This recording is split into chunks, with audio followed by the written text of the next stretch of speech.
Remember the good old days when we had jobs, when unemployment was just 4.3%? That was back in 2006, when the Republicans last controlled Congress and the presidency.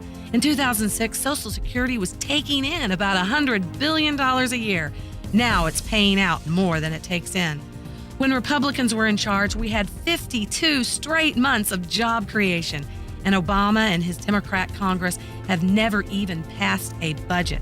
Prices are too high. We're losing our jobs and self-esteem. In order to begin to heal our economy, we must have a veto-proof, conservative, Republican-controlled Congress. Search Conservative Crew, that's C-R-E-W, to find the Conservative Crew candidate running for office in your neighborhood.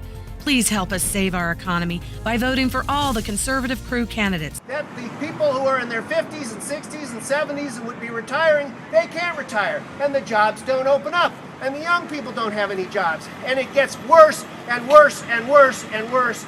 This is all common sense, but common sense is the real endangered species in Oregon.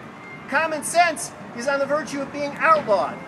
These forces that are out to destroy Oregon through these idiotic policies are firmly in control. They control the newspapers, they control the radios, they control the television. The big corporations used to stand for freedom. General Electric used to pay Ronald Reagan to go around and preach about freedom.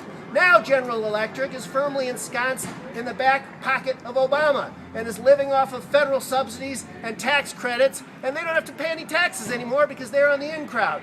Throughout this country, enterprise is shrinking as more and more businesses become concentrated in fewer and fewer hands, and those hands are all firmly attached to someone in the government. And we see it in the forest products industry. We have the warehousers and the big companies. They've got their land, so as far as the 53% of land that's in public, federal control, they couldn't care less if it were ever logged.